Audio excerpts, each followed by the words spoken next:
میرے بھائیوں، دنیا کا ناکام ترین انسان وہ ہے جو اللہ کو پہچانے بغیر مر گیا، یا پہچانا تو صحیح اور اس کی مان نہ سکا اور اپنی شہوتوں میں ڈوب کر وہ غرق ہو کے ختم ہو گیا۔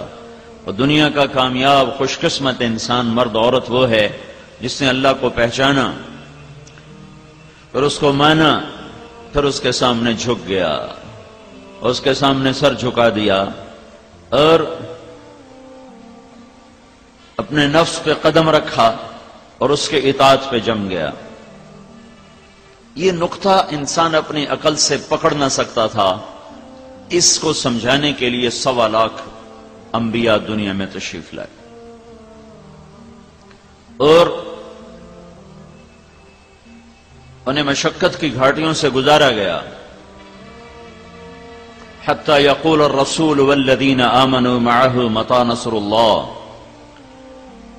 ایسے زلزلے آئے، ایسی مشقتیں آئیں کہ انبیاء پکار اٹھے، یا اللہ تیری مدد کب آئے گی؟ دنیا کا افضل ترین طبقہ انبیاء ہیں، کائنات کے سب سے افضل انسان انبیاء ہیں۔ انبیاء کی زندگی میں دیکھو تو عبادت زیادہ نہیں ہے، عبادت زیادہ نہیں ہے۔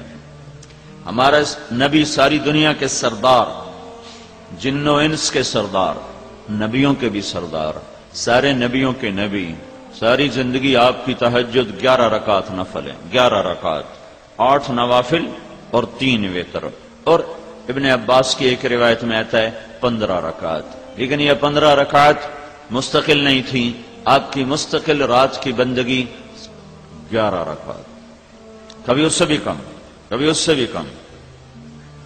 سوتے بھی ہیں، جاگتے بھی ہیں۔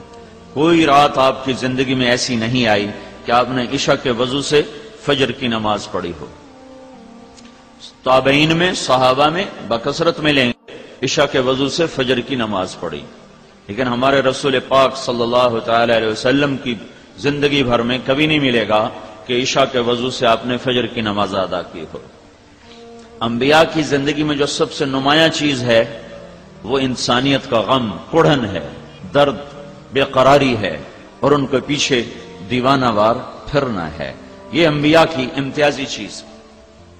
رب انی دعوت قومی لیلا و نہارا، جو انبیاء کی بندگی، عبادت، انبیاء کا ذکر، انبیاء کی تسبیح، انبیاء کی تلاوت کیا ہے؟